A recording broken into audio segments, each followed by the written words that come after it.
Today, Trump risks alienating his MAGA base as he continues to weigh joining Israeli strikes on Iran, as attacks between the two countries enter their 6th day. And the US is reviewing the online presence of foreign students for any hostile stance. It's Thursday, June 19th. This is Reuters World News, bringing you everything you need to know from the front lines in 10 minutes every weekday. I'm Kim Vanel in Whanganui, New Zealand.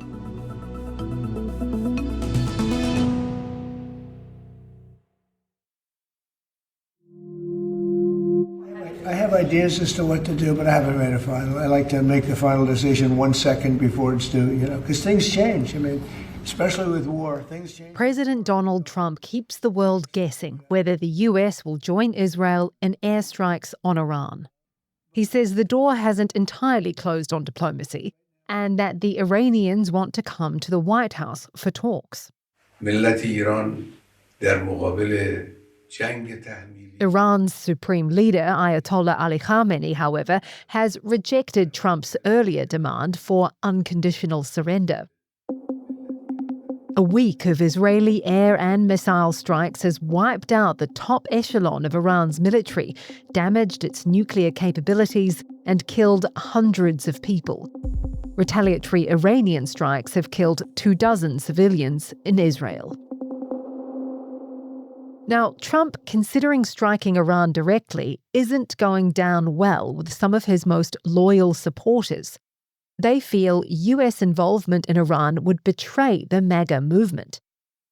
The president ran on promises to put America first and stay out of endless wars in the Middle East.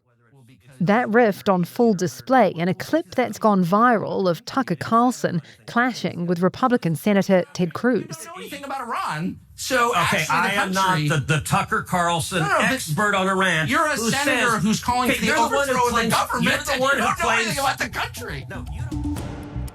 Steve Holland is at the White House.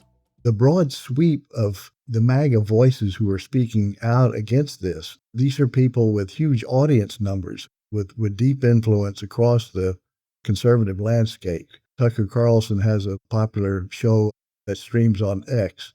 Marjorie Taylor Greene, this longtime Trump ally with a large megaphone, and she says, you know what, we don't want to get into another foreign war. And a lot of people are going to listen to that message. I went to an event with Steve Bannon, who's a longtime Trump ally, and he said, we just can't do this again. It'll tear the country apart. We can't have another Iraq. What sort of broader impact could this rift have on the Republican Party? It could have a ripple effect through his conservative movement and undermine his efforts for Republicans to win elections in 2026, the congressional elections. If they feel like they're disenfranchised, they will go elsewhere or just not vote. And you could see Democratic sweeps on that election day. So it is something that Trump is aware of and needs to worry about. Could some of the outspoken critics influence Trump's thinking on this?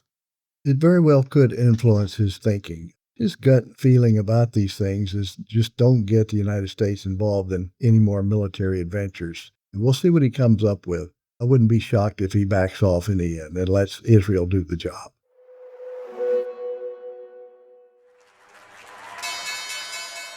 Trump's will he, won't he continues to rattle markets and investors who are otherwise focused on a series of central bank meetings.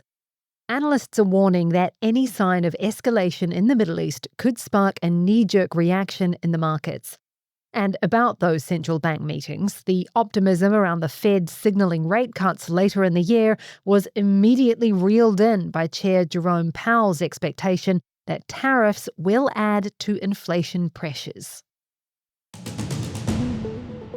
European nations, meanwhile, are attempting to negotiate with Tehran. Reuters has learned that Germany, France, and Britain plan to hold nuclear talks with Iran on Friday in Geneva. The talks have been closely coordinated with the US. Israeli gunfire and strikes killed at least 140 people across the Strip in just the past 24 hours. That's according to local health officials. It includes some 40 people killed on Wednesday as they were lining up for food. Palestinians seeking aid have been killed almost daily in the last 3 weeks since Israel partially lifted a total blockade.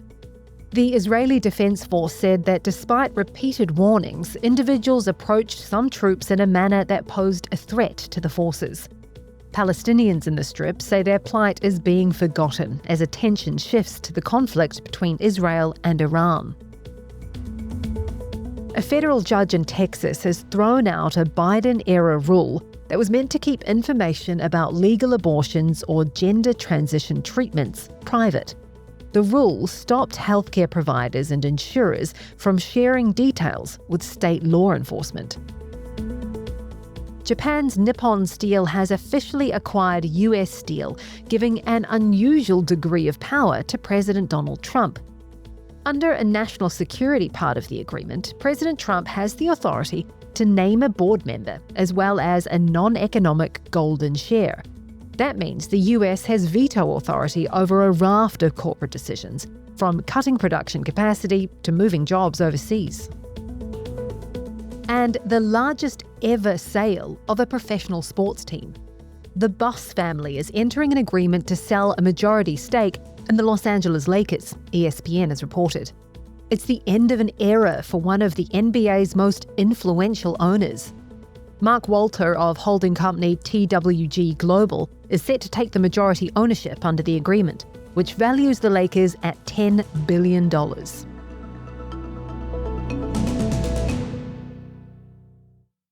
The Trump administration is significantly tightening its social media vetting of student visas.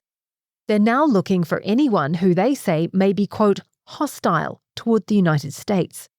Consular staff can also ask applicants to make private social media public or probe why someone doesn't have an online presence at all. And the move could extend beyond just student visas. Humaira Pamuk is in Washington. U.S. consular officers are now required to conduct a comprehensive and thorough vetting of all student and exchange visitor applicants to identify those who bear hostile attitudes towards our citizens, culture, government, institutions, or founding principles. Now, in a way, that is very definitive, but it's also very vague, because what is an example of hostile attitude towards the United States, right? So it is going to be up to the consular officer after a long examination of a candidate's entire online presence, social media presence, and decide whether or not they're eligible for a visa. So might this extend beyond just student visas? Yes, absolutely, because in a separate cable that was issued late last month in May, Secretary Rubio also directed consular officers to begin additional vetting of visa applicants looking to travel to Harvard University for any purpose. And one super interesting thing in that other cable was saying that the implementation of that order was going to serve as a pilot for expanded screening and vetting of visa applicants. And it actually didn't say student visa applicants. It just said visa applicants, which makes us think that the possibility of measures taken against Harvard and visa applicants trying to go there will likely be used as a template for other universities or perhaps other types of visas.